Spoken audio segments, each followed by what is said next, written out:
president if he's ever used the N-word? The president addressed that question directly via Twitter. I'd refer you back to him. I can certainly say I've never heard him use that term or anything similar. Have you asked him directly, Sarah?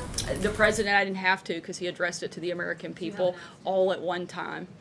Why haven't you asked him directly? Again, the president answered that question directly on Twitter earlier today. Can you stand at the podium and guarantee the American people they'll never hear Donald Trump utter the N-word on a recording in any context? I can't guarantee anything, but I can tell you that the president addressed this question directly. I can tell you that I've never heard it.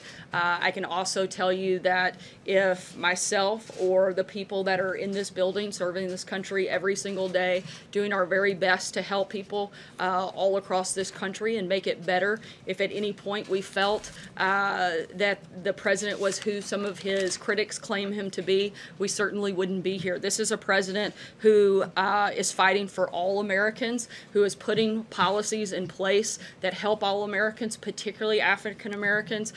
Just look at the economy alone. This president, since he took office in the year and a half that he's been here, has created 700,000 new jobs for African Americans. That's 700,000 African Americans that are working now that weren't working when this president took place. When President Obama left after 8 years in office, he had only created 195,000 jobs for African Americans.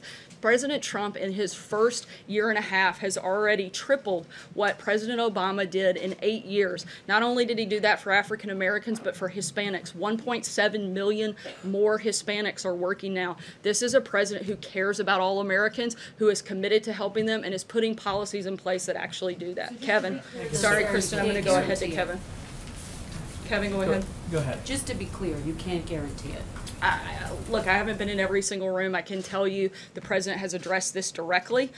He's addressed it directly to the American people, and I can tell you what the focus and the heart of the president is, and that's on helping all Americans. And certainly, this is somebody who has been in business for decades, and you're just now hearing some of these outrageous accusations after the fact. He's dealt with people all over the world. It wasn't until he became a candidate for president that you started to hear some of these salacious and ridiculous claims. And certainly, I think if you look at the actions that this president has taken, certainly the policies that he's enacted, you can see the heart of who he is, and you can see exactly what he has done and the type of president and person he is. Kevin? Thank you, Sarah. Just a